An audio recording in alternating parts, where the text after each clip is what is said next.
한 주 동안 세계가 주목한 다양한 이슈를 살펴보는 위클리 업앤다운입니다. 이번 주는 먼저 크리스티안 씨 어떤 이슈일까요? 이번 주 좀 안타깝게 다운으로 시작해야 될 것 같아요. 좀 안타까운 소식이지만 일단 힌트부터 보여드릴까요? 병원. 네. 구급차. 네, 이번 주 위클리 다운 뭘까요? 네, 제가 선택한 단어는요. 듀공 마리암입니다. 듀공은 꼬리와 몸통은 고래와 비슷하게 생긴 그 해양 동물인데요. 태어난 지 8개월 된 그 마리암이 지난 4월 대국 바다에서 엄마를 잃어버리고 헤맸다가 구조가 됐는데 지난 17일 안타깝게 좀 세상을 떠났습니다. 사실 태국에서 이 마리암은 국민 듀공 맞아요. 이렇게 불릴 정도로 인기가 굉장히 많았었거든요. 그래서 이제 마리암이 바다로 돌아가 이제 훈련을 받으려고 하는 그 보호구역 이걸 보려고 여기서 지낸 마리암 보려고 사람들이 엄청 많이 몰렸다고 하는데 저 이렇게 죽게 되다니 좀 안타깝네요. 그래서 좀 안타깝죠? 죽고 나서 원인을 알아봤더니 그 뱃속에서 플라스틱 조각들이 엄청 많았었어요. 거기 이제 그 중에 길이가 20cm가 되는 그런 플라스틱 조각까지 발견됐었는데 정말 그냥 상상해도 많이 아프고 많이 힘들었을 것 같아요. 그 왜 얼마 전에 바다 거북이 코에 빨대 꽂혀 있던 것도 너무 충격적이었잖아요. 그렇죠. 마리암, 바다 거북뿐만 아니라 돌고래라든가 바다새 뱃속에서 그 고무 호스나 플라스틱 조각들 발견되는 경우가 굉장히 많대요. 지금 미국 국립해양대기국에 따르면 1분에 트럭 한 대 분량의 쓰레기가 지금 바다에 버려지고 있다고 그래요. 그래서 만약 이 추세가 계속된다면 2050년에는 이 전 세계 바다에 있는 물고기의 총 무게보다 바다에 있는 이 플라스틱의 무게가 더 많아진다고 그래요. 그러니까 상황이 엄청나게 심각한 겁니다.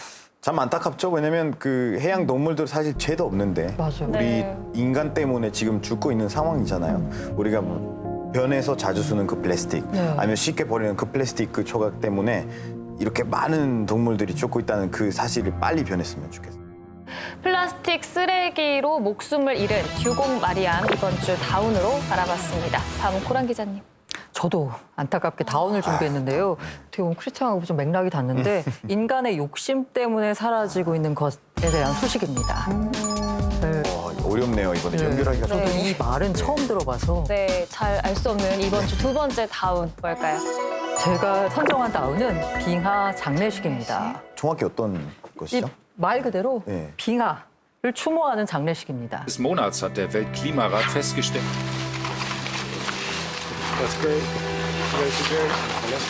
Wishes is that sometimes they can be so grand and they may not come true. 이게 1980년대까지 화산 일대를 다 덮을 만큼 굉장히 면적이 넓었어요. 이 축구장 2,200개를 합친 면적이라고 하는데요. 지금은 다 녹아서요. 빙하 전문가들이 죽은 빙하다라는 판정을 내렸다라고 합니다. 참 안타깝네요.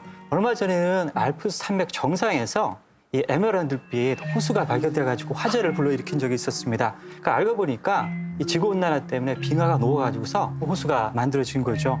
이렇게 빨리 빙하가 녹다가는 언젠가는 지구상에서 빙하가 아예 사라지는 게 아닌가 이런 우려도 좀 됩니다. 네, 맞습니다. 실제로 오크 빙하 외에도 5년 동안 60여 개가 이미 사라졌다라고 하고요. 전문가들이 추정하기에는 한 200년 안에 모든 빙하가 다 사라질 거다라고 예상합니다. 사실 아직까지도 이거 심각성을 모르는 분들이 더 많죠. 네. 사실 SNS 같은 데 보면 그 비가 녹아내리고 있는데 거기 재미서 하는 사람들도 있고 아니면 무너지는데 파도가 생기잖아요. 그 파도를 타면서 서핑하는 사람들도 있고 그거 영상 찍어서 올리는데 그 SNS에서 댓글 다는 사람 부럽다, 멋있다 이런 거 보면 정말 화가 많이 나요. 이것도 결국 우리 인간이 만든 재앙인 거잖아요. 이 경각심을 좀 가졌으면 좋겠다라는 마음에서 이번 주 다운으로 선정했습니다. 네, 좋습니다. 끝으로 조동준 교수님, 오늘은 어떤 주제를 준비하셨을까요? 아쉽게도 저도 다운을 준비해왔습니다. 트리플 다운입니다. 네. 네, 국제사회를 충격에 빠뜨린 바로 이 사건입니다. 자, 힌트 보실까요? 폭탄이 하나 있습니다. 폭탄이 있고 약혼? 결혼? 결혼. 예. 네. 네, 이번 주 세 번째 다운 어떤 이야기일까요? 예, 세 번째 다운 피해 결혼식입니다. 피해 결혼식. 어울리지 않는 제목이죠. 네. 근데 지난 17일 아프가니스탄의 수도 카불에서 결혼식장에서 이 폭탄 테러가 일어났습니다. 다행히 신랑 신부는 살았는데요. 신랑의 남동생, 친척 등 하객 60명이 숨졌고요. 180명 이상이 부상을 당했습니다. 정말 아비규환이었을 것 같은데 인생에서 가장 행복해도 모자랄 이런 결혼식을 하필 노려서 이런 폭탄 테러를 하는 이유가 있을 것 같아요. 그러니까 테러는 기본적으로 공포를 불러일으키는 행위거든요. 그러니까 공포는 많은 사람이 다칠 때 그리고 예상하지 못한 상황에서 사람이 다칠 때 그때 공포가 극대화됩니다. 누구도 결혼식장에 폭탄 테러가 일어날 거 생각하지 않습니다. 그러니까 그렇기 때문에 이 결혼식장이 테러의 대상이 종종 되곤 합니다. 지난 7월에도 아프가니스탄에서 13살 소년이 결혼식장에서 폭탄 테러를 일으켰습니다. 그리고 2012년에 터키 결혼식장에서는 12살 먹은 자살 테러범이 폭탄 테러를 일으켜가지고서 120명의 사상자가 발생한 적도 있습니다. 그 이번 아프가니스탄 결혼식 폭탄 테러범의 범인이 바로 IS라고 밝혀졌잖아요. 근데 제가 얼핏 기억하기로는 트럼프 대통령이 지난해 12월에 미국이 IS를 99% 물리쳤다. 그리고 IS의 일종의 상징적 수도인 라카 이게 함락됐다는 소식 들었거든요. 그러면 이 IS가 일종의 무너졌다가 다시 부흥된 건가요? 우리가 알고 있는 IS는 이라크와 시리아에서 건설된 국가 혹은 이슬람 국가를 건설하려는 사람들의 모임을 말하는 거죠. 이 지도부가 와야 된 건 사실입니다. 근데 여전히 그 아래에 있는 하부 조직들은 살아남아가지고요. 미 국방부가 발표한 보고서에 따르면 이 잔존한 IS 세력이 게릴라 활동을 벌이고 있고요. 지금 여전히 그 활동 범위를 넓히고 있습니다. 그러니까 이들은 과거에는 원유를 팔아가지고서 돈을 벌었는데요. 이제는 합법적 사업과 비합법적 사업을 동시에 하고 있어요. 그래서 부동산 거래도 하고요.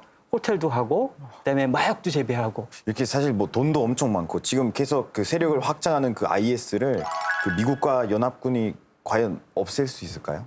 그 IS는 기본적으로 마음을 둘러싼 싸움입니다. 그러니까 사람들의 마음이 이슬람 국가 건설로부터 멀어지게 하면 승리하는 거거든요.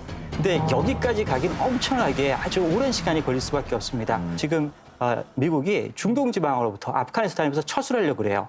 그렇게 된다면 IS가 활동할 수 있는 더 우호적 환경이 마련되지 않을까 그런 두려움이 좀 듭니다. 네. IS 테러로 인한 피해 결혼식 이번 주 3번째 다운으로 알아봤습니다. 지금까지 위클리 업앤다운이었습니다.